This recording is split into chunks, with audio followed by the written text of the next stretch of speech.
Good morning students. आज की class में हम लोग क्लास 10th का सब्जेक्ट हेल्थ केयर का सत्र 1 पढ़ेंगे। पुराना जो मेरा वीडियो जो मैंने अपने चैनल में अपलोड किया है वो सब पुराने सिलेबस के अकॉर्डिंग था। जो नया अपडेट आया है, आप लोगों के सब्जेक्ट का नया जो अपडेट सिलेबस है उसके अकॉर्डिंग मेरा ये आज का क्लास है। तो आज की क्लास में हम लोग पढ़ेंगे विभिन्न प्रकार की प्रतिरक्षा के बीच अंतर। ये हमारा सत्र का नाम है इंग्लिश में difference between different type of immunity, है ना। इस क्लास में हम लोग प्रतिरक्षा या इम्यूनिटी के बारे में पढ़ेंगे। सबसे पहले है प्रतिरक्षा प्रणाली क्या है। तो प्रतिरक्षा प्रणाली को इंग्लिश में कहते हैं डिफेंस सिस्टम या इम्यून सिस्टम। तो इसका डेफिनेशन मीन्स होता है परिभाषा। मैं इतने आप लोगों को एक ठो मीनिंग हिंदी अंग्रेजी दोनों में इसलिए बता रही हूँ क्योंकि आप 10th क्लास के बच्चे हैं, तो आपके लिए जितना हो सके मैं हिंदी यूज़ करके ये वीडियो हिंदी और इंग्लिश दोनों में पढ़ाने की कोशिश की हूँ। ज़्यादातर हिंदी यूज़ किया है मैंने, इंग्लिश का भी इसका वीडियो मैं अलग से क्लास में लूँगी।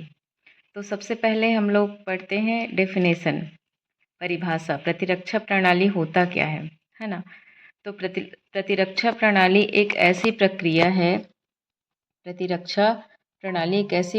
है जिसमें शरीर शरीर संक्रामक जीव जैसे बैक्टीरिया, वायरस, बैक्टीरिया को कहते हैं हिंदी में जीवाणु, वायरस, विषाणु, कवक, परजीवी से संक्रमित होने से शरीर स्वयं संक्रमण से लड़कर अपने आप ठीक हो जाता है, जिसके परिणाम स्वरूप भविष्य में शरीर उसी जीव के संपर्क में आने पर संक्रमण के प्रति प्रतिरक्षित हो जाता है। उसे हम क्या कहते हैं, प्रतिरक्षा प्रणाली कहते हैं।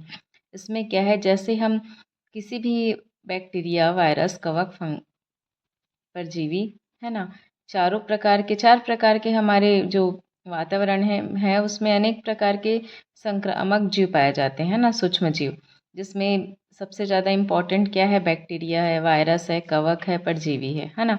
ये चारों मुख्य जीव है जिसके कारण हमें क्या होता है, संक्रामक बीमारी होता है ना। तो इसी संक्रामक बीमारी से बचने के लिए हमारा जो शरीर है वो स्वयं क्या करता है, संक्रमण से अपने आप लड़ लेता है और अपने आप ही ठीक हो जाता है ना। इसी को ही हम क्या कहते हैं, प्रतिरक्षा प्रणाली कहते हैं। समझ में आया? आ गया होगा, है ना। नहीं आया होगा तो कमेंट बॉक्स में मुझे बताएंगे, तो मैं इससे और सरल आपके लिए परिभाषा लेकर आऊँगी। दूसरा परिभाषा देखते हैं। प्रतिरक्षा प्रणाली रोगजनक जीवों एवं विष पदार्थों का प्रतिरोध करने के लिए हमारे शरीर में एक प्रभावशाली सुरक्षा तंत्र होता है, जिसे हम क्या कहते हैं, प्रतिरक्षा तंत्र कहते हैं। ये प्रतिरक्षा प्रणाली का दूसरा परिभाषा है। नेक्स्ट देखते हैं प्रतिरक्षा या इम्यूनिटी। प्रतिरक्षा को क्या कहते हैं, इम्यूनिटी, है ना। तो प्रतिरक्षा क्या है, रोग पैदा करने वाले संक्रामक जीव, रोगों या रोग पैदा करने वाले संक्रामक जीव जैसे जीवाणु, बैक्टीरिया, विषाणु, वायरस, कवक, फंगाई, परजीवी, प्रोटोजोआ, ये चार हमारे मेन क्या है, मुख्य रोग पैदा करने वाले संक्रामक जीव है के संक्रमण से बचने के लिए एक रक्षा तंत्र होता है जिसे प्रतिरक्षा कहते हैं। इसी को हम क्या कहते हैं, हम इम्यूनिटी कहते हैं, है ना। तो प्रतिरक्षा प्रणाली क्या है, एक तंत्र है ना। लेकिन प्रतिरक्षा क्या है, ये एक प्रकार के, हम सभी प्रकार के रोगों को, जो रोग पैदा करने वाले संक्रामक जीव है उससे हमारे शरीर को बचाकर जो रखने का तंत्र है ना, जो हमारे शरीर को संक्रामक जीवों से बचा कर रखता है, उसी प्रणाली को ही हम क्या कहते हैं, उसी तंत्र को ही हम प्रतिरक्षा या प्रतिरक्षा तंत्र कहते हैं। ये 3 डेफिनेशन हो गया, 3 परिभाषा, तीनों में से आप किसी एक को आप परीक्षा में लिख सकते हैं।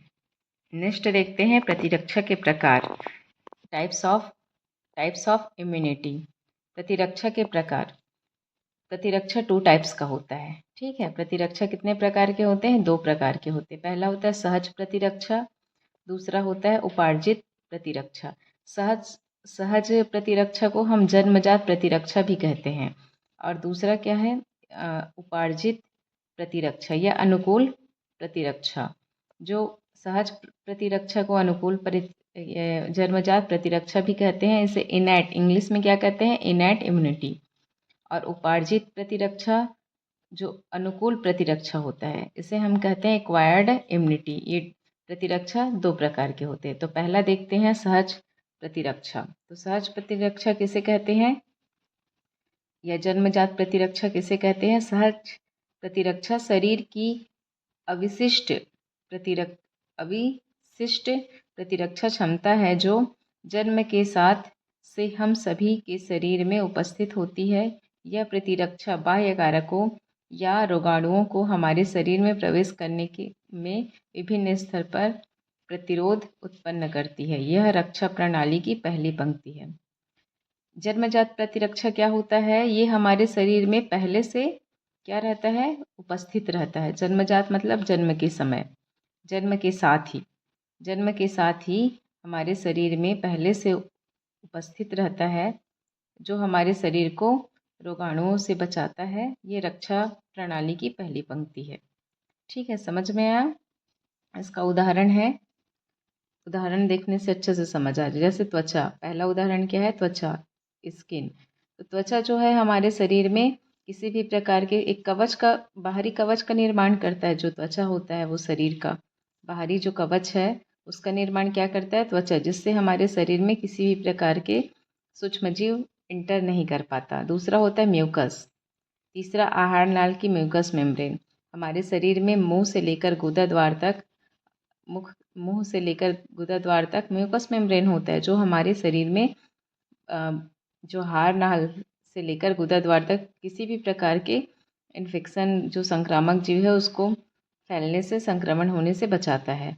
चौथा है श्वसन पथ पर और नाक में बलगम, है ना। श्वसन पथ और जो नाक में बलगम होते हैं, है ना, ये भी हमारे शरीर को रोगाणुओं से बचाता है। आँख, लार, आंसू, ये आँख को आंसू जो है प्रोटेक्ट करता है, बचाता है संक्रामक जीवों से। लार जो है वो हमारे मुंह के थ्रू किसी भी प्रकार का संक्रामक जीव मुंह के अंदर नहीं जा पाता। आँख में भी वैसी है, आँख को आंसू, आँख भी हमारा किसी भी प्रकार की बैक्टीरिया जैसे चले भी जाता है तो उसको भी ये क्या करता है? संक्रामक जीवों से बचाता है आँख। तो ये हमारा क्या चीज़ है? ये जो 7 प्रकार के एग्जाम्पल पढ़े हैं, ये जन्मजात प्रतिरक्षा के उदाहरण हैं।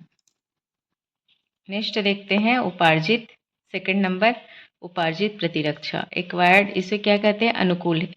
उपार्जित प्रतिरक्षा का दूसरा नाम क्या है? अनुकूल प्रतिरक्षा। तो अनुकूल प्रतिरक्षा को हम और क्या कहते हैं? उपार्जित को एक्वायर्ड इम्यूनिटी कहते हैं और अनुकूल प्रतिरक्षा को एडॉप्टिव इम्यूनिटी कहते हैं। इसमें क्या होता है? इसमें प्रत्येक प्रकार के रोगाणु, विषाणु या उनसे उत्पन्न होने वाले एंटीजन को अलग अलग पहचान करके उनको नष्ट करने के लिए विशेष पदार्थों का उपयोग होता है। इस स्तर पर विषाणुओं, रोगाणुओं या उनसे उत्पन्न विष पदार्थों के दुष्प्रभाव को शीघ्रता से नष्ट करके शरीर को तीव्र सुरक्षा प्रदान की जाती है। इसे उपार्जित या अनुकूल प्रतिरक्षा कहते हैं। यह रक्षा प्रणाली की दूसरी पंक्ति है। जो हमारे शरीर में, ये हमारे शरीर में पाया नहीं जाता, इसे हम क्या करते हैं? बनाकर बाहर से इंजेक्ट किया जाता है ना। उसे हम क्या कहते हैं? अनुकूलित प्रतिरक्षा कहते हैं। आगे और देखेंगे हम इसका उदाहरण है टीकाकरण या टीका, वैक्सीन। जैसे एग्जाम्पल के लिए ओपीवी का, एमएमआर का टीका, है ना, ये इसके उदाहरण हैं। नेक्स्ट देखते हैं मैक्रोफेज। मैक्रोफेज की परिभाषा, ये जितना भी मैं क्वेश्चन जो लिखा है मैंने परिभाषा, वो सारे आपके सिलेबस में है। उसी बस को मैंने इसमें डिस्कस किया है। बाहर से मैंने सिलेबस के बाहर का कोई चीज़ नहीं पढ़ाया है। तो जो आपके सिलेबस में मैं उतना ही डील कर रही हूँ, उससे ज़्यादा एडवांस में नहीं बता रही हूँ। तो आपके सिलेबस, आपके आने वाले जो एग्ज़ाम है उसके प्रिपरेशन के लिए मैंने नोट्स बनाकर आप लोगों के लिए लाया है। तो इतना जो सिलेबस में है उतना ही आप लोग डील करेंगे। इस जो सत्र का आंसर क्वेश्चन है वो आने वाले नेक्स्ट वीडियो में मैं अपलोड करूँगी। नेक्स्ट मैक्रोफेज क्या है? मैक्रोफेज प्रतिरक्षा प्रणाली की महत्वपूर्ण कोशिकाएं हैं जो किसी संक्रमण या क्षतिग्रस्त या मृत कोशिकाओं के जमा होने की प्रतिक्रिया में बनता है। मैक्रोफेज बड़ी विशिष्ट कोशिकाएं होती है जो लक्ष्य कोशिकाओं को पहचानती है और उन्हें निगलती है और नष्ट कर देती है। मैक्रोफेज का काम क्या है? ये एक प्रकार जितने भी प्रकार के हमारे शरीर में जो क्षतिग्रस्त है, संक्रमित जो कोशिकाएं हमारे शरीर में जमा हो जाती है ना, उस सभी को ये क्या कर देती है? निगल जाती है या नष्ट कर देती है। उस क्रिया को हम क्या कहते हैं? मैक्रोफेज कहते हैं। क्या कहते हैं? मैक्रोफेज कहते हैं। अब आते हैं उपार्जित प्रतिरक्षा के प्रकार। उपार्जित मतलब मीन्स क्या है? दूसरा नाम क्या है उपार्जित प्रतिक्रिया का? अनुकूल प्रतिरक्षा।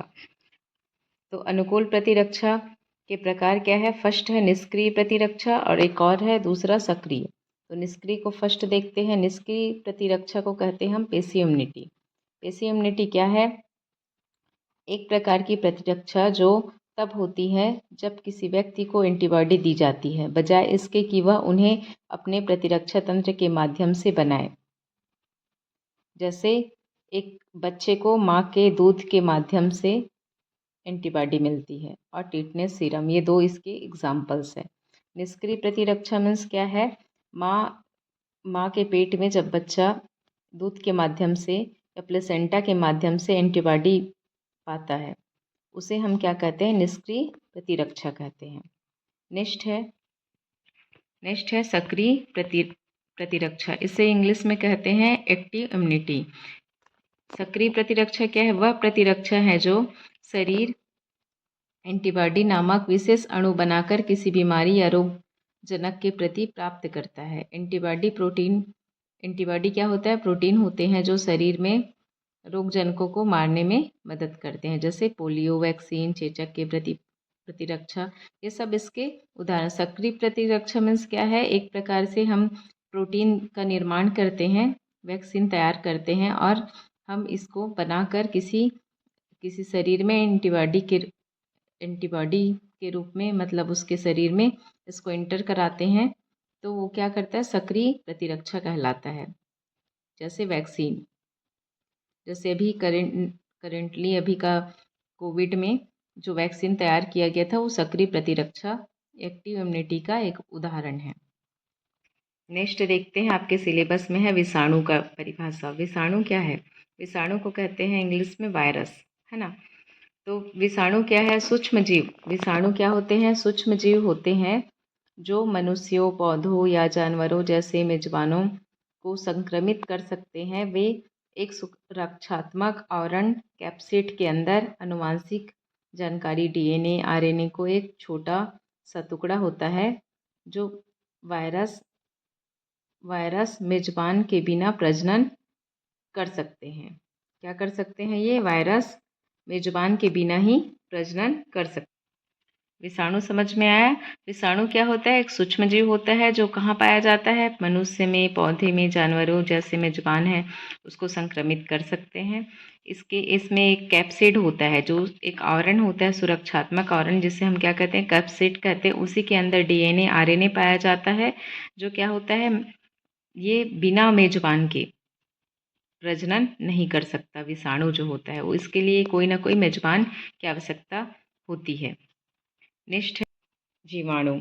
जीवाणु को कहते हैं इंग्लिश में बैक्टीरिया। तो जीवाणु क्या होते हैं? एक छोटे जीव, सूक्ष्म जीव होते हैं। छोटे, ये सरल और छोटे सूक्ष्म जीव होते हैं जिन्हें नग्न आंखों से नहीं देखा जा सकता। जीवाणु ऐसे जीवन रूप हैं जो ऐसी एकल कोशिकाओं से मिलकर बने होते हैं जिसमें कोई केंद्रक नहीं होता है। क्या है? जीवाणु में केंद्रक नहीं पाया जाता। ये गंदे पानी में, गुफाओं में, गंदगी में, गर्म झरनों में, गिरे हुए पेड़ों, मृत जानवर जैसे कार्बनिक पदार्थों और पृथ्वी पर लगभग हर जीवित जानवर के शरीर के अंदर मौजूद रहता है। उसे हम क्या कहते हैं? उसे हम कहते हैं जीवाणु। नेक्स्ट है टीकाकरण। इस इस सत्र में ये लास्ट टॉपिक है टीकाकरण या टीका या वैक्सीन या इम्यूनाइजेशन। इसके टीकाकरण भी कहते हैं, इसे वैक्सीन कहते हैं या इम्यूनाइजेशन कहते हैं। तो टीका क्या है? टीका एक बैक्टीरिया या वायरस के निष्क्रिय संस्करण होते हैं जिन्हें किसी व्यक्ति के रक्त प्रवाह में इंजेक्ट या प्रवेश किया जाता है, जिससे शरीर में रोग से प्रतिरक्षा प्रतिक्रिया को उत्तेजित किया जाता है। एग्जाम्पल के लिए हेपेटाइटिस बी का टीका, डेंगू और बहुत सारे हैं। ओपीवी है, एमएमआर है, डीपीटी है ना। बहुत प्रकार के जो टीका है वो सारा हम क्या है, एक वायरस या बैक्टीरिया का निष्क्रिय संस्करण होता है। ठीक है, ये इस चैप्टर में इतना ही परिभाषा दिया गया है और इसके अलावा जो आंसर क्वेश्चन है वो नेक्स्ट वीडियो में मैं करूँगी। Thank you.